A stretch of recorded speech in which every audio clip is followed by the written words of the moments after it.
Happy Fiesta po sa ating lahat. Pakibati ang bawat isa, Happy Fiesta.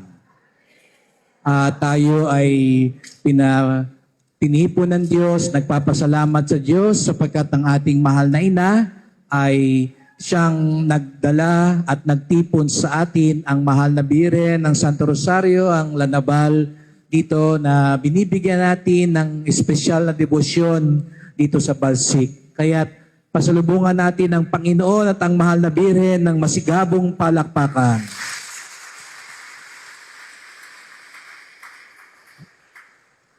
Ang ating butihing Mayor, Honorable Ann Inton, ang ating konsehala Luz Samaniego, ang kinatawan ng ating Representative Jenny Say Antonio Samaniego, at ang ating Captain Amando Roncal at ang pamilya Pineda at mga bumubuo sa Pastoral Council, sa iba't ibang mga mandated organizations at communities, at siyempre ang ating mga kapatid na pari, lalong-lalo ng ating Cura Paroko, Father Dens. Ako po ay lubos na nagpapasalamat at natutuwa na makasama kayo.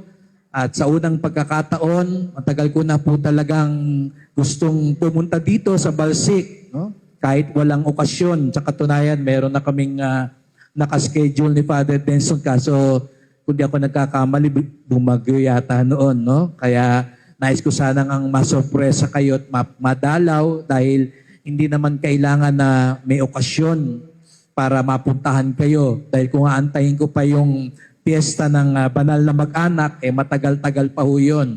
Kaya nung sabi ko kay Father Dens na makadalaw, pero marahil minabuti ng mahal na ina na ang pagdalaw ko sa inyo ay sa kanyang okasyon, sa kanyang espesyal na araw upang mas maging makabuluhan at mabiyaya ang ating pagpapanagpo. Maraming titulo, pamagat ang ating mahal na ina. May biren ng Lourdes, may biren ng Manawag, biren ng Fatima, biren ng Guadalupe, marami. Ngunit sa lahat ng debosyong ito, sa lahat ng mga pamagat na ito, ay hindi maihiwalay pa rin ang pagdarasal ng Santo Rosario. Kahit ba biren ng Lourdes yan, o ng Fatima, o Guadalupe, o anuman, lahat ay tutungo pa rin sa pagdarasal ng Santo Rosario. Sapagkat hindi mapaghihiwalay ang debosyon sa mahal na ina sa Santo Rosario. Sabi nga ni San Juan Pablo Ikalawa, ang Santo Rosario ay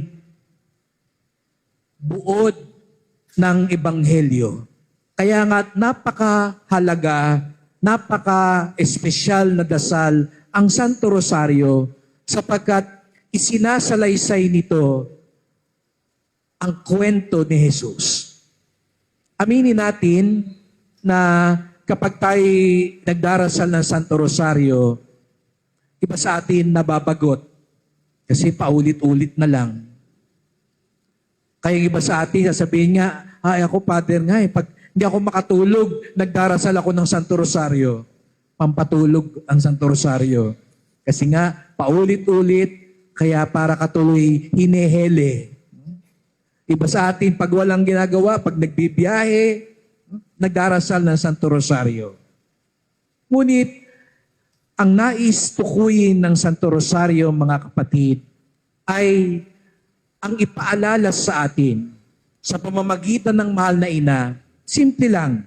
Pinagdarasal tayo ng Santo Rosario, itinuturo sa atin, may plano ang Diyos. Ulitin nyo nga ho, may plano ang Diyos. Alam nyo mga kapatid, pag pinapaalala natin sa sarili natin, may plano ang Diyos, samot-saring pagpapaalala ang mamumutawi sa ating puso. Kung paano may iba't ibang mga misteryo sa Santo Rosario, kapag dinaranas daw natin ito, halimbawa, ang unang set ng mga misteryo ay ang misteryo ng tuwa. Lahat tayo dumadaan sa misteryo ng tuwa. Siguro ngayon, meron tuwan-tuwa. Bakit kaya? Tingnan nyo nga yung katabi mo, mukha ba siyang tuwan-tuwa? No? Lahat tayo may pinagdadaan ng misteryo ng tuwa. Nakapasa ka, may love life ka, may trabaho ka, pero hindi doon nagtatapos dapat ang lahat. Marami sa atin, ginagamit pa nga sa social media, may hashtag, feeling blessed. Bakit? Nanalo sa loto. No? Feeling blessed kasi nagkaroon ng visa o pumasa. Pero pag dumadaan daw po ang mga mabubuti, masasayang kabanata, sana paalala pa rin natin sa sarili natin, may plano ang Diyos. Para daw maging lubos ang biyaya. Nagkapera ka, sabihin mo ngayon, may plano ang Diyos. Magagabayan ka ngayon kung bakit ka may pera. Kasi may iba nga nagkapera, anong nangyari? Sinugal. Pinambili ng bisyo. Pinambili lang ng hindi kailangan. Nakaligtaan nila, may plano ang Diyos. Nakita niyo yun? Nagagabayan tayo. Minsan din dumarating ang pagkakataon, dumaranas tayo ng yung ikalawang set, yung luminous mysteries. Misteryo ng liwanag. Dahil siguro nga sa simula, meron tayong hindi maunawaan, pero biglang naliwanagan tayo. Siguro nga minsan, may mga bagay na hindi mo maintindihan sa buhay. Bakit pinaparanas sa akin ito? Pag dumadating daw ang mga panahon na may mga tanong tayo sa buhay, may mga pag-aalanganin tayo sa buhay, sabihin mo sa sarili mo, sa harap ng mahal na Birhen, habang nagdarasal ka ng Santo Rosario, may plano ang Diyos. May plano ang Diyos. Pag yun daw ay naging bunga ng pagdarasal natin sa Santo Rosario, naliliwanagan din tayo, nagagabayan tayo sa buhay. Ang ikatlong set ng misteryo, ang misteryo ng... mukhang nagro-rosaryo ba kayo? Nakatulog na yata kayo, no? Ano raw yung ikatlong set? Misteryo ng hapis. Tignan nyo nga yung katabi niyo, mukha bang puno ng hapis. No? Baka nakasimangot, kaya po na yung hapis. No? Baka may pinagdaraanan. No? Pag medyo nakasimangot, tapikin mo, sabihin mo, kaya mo yan. No? Pero lahat tayo, daraan din sa misteryo ng hapis. May sakit ka, o yung mahal mo sa buhay, yung inaasahan mo, hindi nangyari, hindi ka nakapasa, hindi ka natanggap, nabasted ka. Lahat tayo dumadaan sa misteryo din ng hapis. Inaway ka, pinagtaksilan ka, iniwan ka. Habang nagdarasal tayo ng Santo Rosario, sa pinagdaraanan ng nating mga hapis sa buhay, sinasabi din sa atin ng mahal na ina, may plano ang Diyos. Huwag ka mawawala ng pag-asa. Hindi pa tapos ang lahat. May plano ang Diyos. At pag dumating din ang pagkakataon, yung huling set ng misteryo, ang misteryo ng luwalhati. Siguro nga tagumpay ka, wagi ka, nangyari ang gusto mo, pero huwag ka matatapos doon. Kaya ka nagtagumpay, kaya ka nagwagi, kaya ka namamayagpag, kaya ka nasa taas ngayon. Ang gusto ring sabihin sa iyo ng mahal na ina, pinapaalala sa iyo, may plano ang Diyos.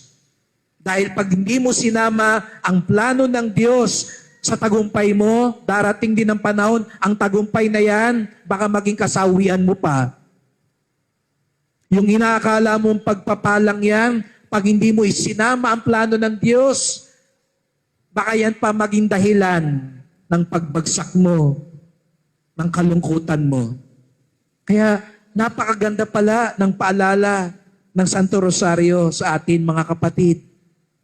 Kung paano narinig natin sa mga pagbasa, napansinin nyo sa Ebanghelyo, yung unang kabanata, nung nagpakita ang anghel kay Maria at inilahad ang plano ng Diyos. May plano ang Diyos. Ikaw ang magiging ina ng manunubos. At yun ang pinanghawakan ng mahal na ina.